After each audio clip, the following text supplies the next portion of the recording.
Hey guys, so this is the review for tomorrow's quiz. And here we go. So number one, it said, well, first of all, before it says number one, it says a calculator may not be used on this part of the examination. In fact, you're not going to be using a graphing calculator on any of this quiz. So for some of you, that might be good news. For some of you, you're like, oh no, what am I going to do? It'll be fine, okay? All right, so first of all, number one, it says the limit as x approaches infinity. So it's a limit of infinity. That means we're looking for horizontal asymptotes if we can. Limit as x approaches infinity of the square root. Okay, automatically we can't use the shortcut method. We have to use that special trick. So I noticed that there is an x in the denominator. That's the biggest degree of the denominator. But in the numerator, it wouldn't be an x because it has to go in that x squared. So you have to remember that the square root of x squared is what equals x. So think of it going backwards. If it's going under a radical, that means I'm really dividing everything under the radical by an x squared. So it's kind of a backwards thinking, but it's still the same thing, still the same trick. So it will go square root of 9x squared over x squared plus 2, well, this is all under the radical, over x squared. And then in the denominator, we can divide out by just the regular x. And there we go. Okay, so now I see that these x squareds cancel. These x's cancel. So now I've got the limit as x approaches infinity of, I've got the square root of 9 plus 2 over x squared all over, oops, I forgot to divide that 3 by the x over here, my bad. All over 4 plus 3 over x, okay? And now we can plug in infinity. But when we plug in infinity for the x's, whether it's an x squared or an x, it's still just an infinity. And when you divide by infinity, it makes the number go to 0. So, but just those parts go to 0. So then all I have is a square root of 9 in the top and a 4 in the bottom. The square root of 9 is a 3, and so the answer is a 3/4. So A is correct. Okay, number 2. It's also a limit as x approaches infinity, but this time I can do the trick. All I have to look for is big top, big bottom, or same. So you look at the highest degree, top and bottom. Both top and bottom are an x squared, so it's a same situation, which means you're just taking the ratio of the leading coefficients. So we've got a positive 1 in the top and a negative 3 in the bottom, so it's just a negative 1/3. So that would be D. Okay. And then number 3, it says, which of the following is true about the function, I don't know what's on there, f of x equals x minus 1 squared over 2x squared minus 5x plus 3. And there's 2 statements here. And I need to say neither is true, they're both true, the number 1 is only true, or number 2 is only true. So before we even look at this, let's just see what we've got. We've got a function, a rational function, and typically we need to see what that denominator is going to be, so we need to factor it. The top's good, it's already in factored form. In the denominator though, we know it's going to factor down to 2 binomial factors. So here's what I'm going to do off to the side. I'm going to write down the polynomial, and I'm going to factor it using the product sum method. I meant to make that the table. Okay, so product sum. So remember, the product is whatever A times C is, the leading coefficient and the constant. Well, 2 times 3 is a 6. The sum is whatever the B term is, it's a negative 5. So I need to think of 2 numbers that multiply to negative 6 that add up to negative 5. Oh no, positive 6, yeah, I said it right. Positive 6, negative 5. So the only way to get a positive product and a negative sum is to have a negative times a negative. So it's got to be 2 and 3, but they both have to be negative because a negative times negative is positive. Negative 2 minus 3 is negative 5. Those work, satisfies the sum. These are the droids I'm looking for. So last year in Math 3, we reviewed this from Math 2, and this is where we take the middle term and replace it with its new numbers. So we'll have 2x squared, and instead of 5x, we'll put negative 2x minus 3x plus 3, and now we're factoring by grouping. So I gotta break it in half and factor each side. The greatest common factor on the left of the break is a 2x. Factor it out, you're left with x minus 1. Bring down that minus sign. On the right, the GCF is a 3, but because of that minus sign, we're factoring out a negative 3. So negative 3x divided by negative 3 is positive x. 3 divided by negative 3 is negative 1.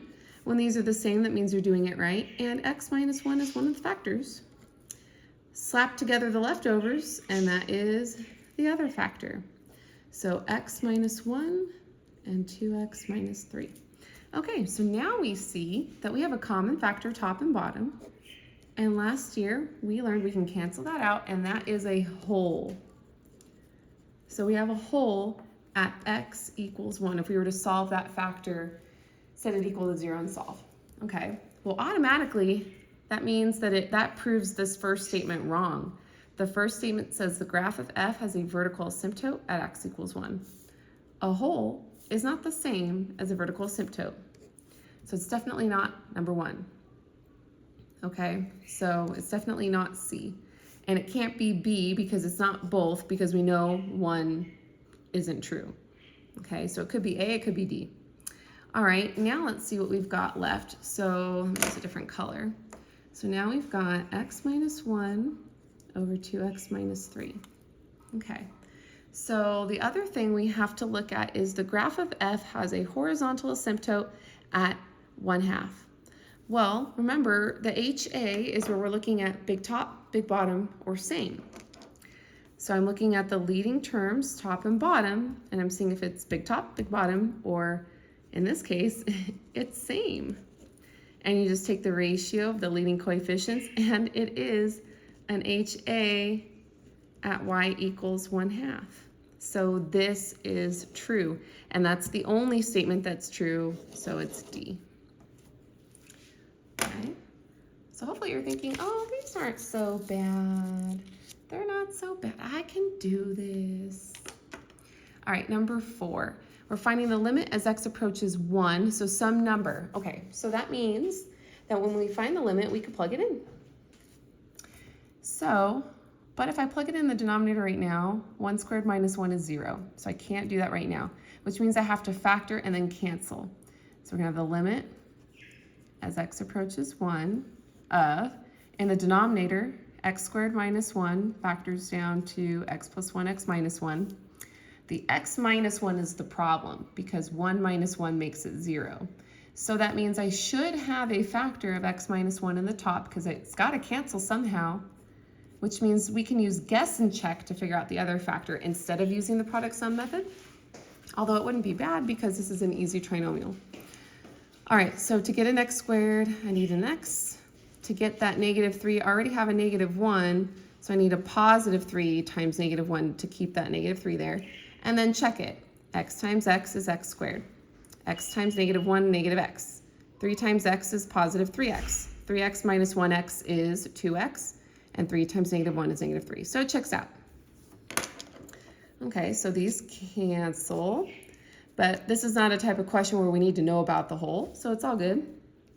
And all I have left is x plus 3 over x plus 1, which means problem is gone. I could plug in that 1 for the x.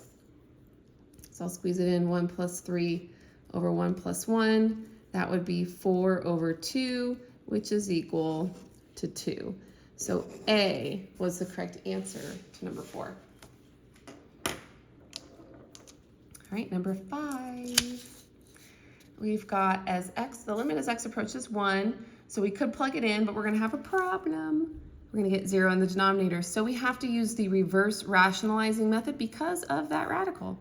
So we need to multiply top and bottom by the conjugate, x of square root of x plus 3, and it'll be a plus 2. It's just got to be an opposite sign there. But whatever I do at the top, I got to do the bottom. Let's put that in parentheses. And you know what? that 1 minus x bothers me. I like to have the x first, and we don't like a negative out front. So to make that x go in front, I'm gonna factor out a negative in the next step too. Okay, so the limit as x approaches 1 of square root times itself means poof, stuff gets to come out. Remember, the middle terms cancel, so all we have to do is multiply the last terms. Negative 2 times 2 is negative 4. And then here, like I said, I don't like that order, so I'm just gonna factor out a negative. And then now if I divide out that negative in front of the x, it's just positive x, but now that positive 1 becomes a negative 1. We might need that later on. Looking like that. Hint, hint, nudge, nudge, you're gonna need it later on. 3 minus 4. Okay, so we've got the limit as x approaches 1 of 3 minus 4 is negative 1. Oh, look at that. It's an x minus 1. In the denominator, we have a negative, and then a factor of x minus 1, and the square root of x plus 3 plus 2. Okay, well, here we go. Problem gone. So, but don't forget, we still have this negative in front there, okay? So now we could plug in this 1 for the remaining x. So we'll get 1 over a negative times the square root of 1 plus 3 plus 2. Well, 1 plus 3 is 4. The square root of 4 is a 2. 2 plus 2 is a 4. But it's a negative 4 down there because of this sign right here. So this fraction is a negative 1/4. Negative 1/4 as a decimal is negative 0.25. So B was the correct answer. Okay, number 6. Now here, we're trying to find the limit as x approaches 0, and there's no x in the denominator, so we're okay to plug it in. So let's just plug it in. So that would be the sine of 4 times 0 over 2. Well, 4 times 0 is 0, so that's really the sine of 0 over 2. If you remember on the unit circle, at 0 degrees, the coordinate is cosine is 1, sine is 0. So sine of 0 is 0. 0 divided by 2 is 0, so that's the limit. Aren't these fun? I love these. Limits are the best. Okay, so now it says use the graph to the right to find each of the indicated values below. If a value does not exist, state why. Okay, so let's take a look at letter A. So the limit as x approaches infinity, so we're going to a positive infinity. That means we're going to the extreme far right of the graph. Well, on the far right of the graph, as we're going towards a positive infinity, the limit, the y value that we are approaching is right here, this horizontal asymptote. Remember, HAs can also be a limit when that's the one we're looking for, when we're going to infinity. So that is a positive 4, so that's the limit. The limit as x approaches 2 of f of x, well, 2 is right here. So as we approach 2 from the left and from the right, we're at this spot, and that's at a positive 2. So the limit is 2. Okay. The limit as x approaches a negative 2 from the negative side, so from the left. Well, negative 2 is right here. So as we're approaching negative 2 from the left, we are right here at x is negative 2. We're at this y value, and that is 5, 4, 3, 2, 1, negative 5. And then as we're approaching, or as x is approaching negative 2 from the right, so same number again, but this time coming from the right, well, guess what? It agrees. It's coming to the same spot, negative 5. So the limit as x approaches negative 2 from the left and the right, when it doesn't have that plus or minus or coming from both directions, they meet up at the same place, so it's a negative 5. And that's it, you guys. So if you watch this whole video, you're gonna get some information for tomorrow, and that is that tomorrow's quiz is a partner quiz. So you get to work with a partner, you get to work with people at your group. But if you don't watch this video, I'll know, because I'll know that you didn't know that. My little trick. But it's not a bad trick, it's fine. You could be surprised or not be surprised, it's up to you. But it tells me if you watched the video like I asked you to yesterday or not. Anyways, have a good one. I'll see ya tomorrow.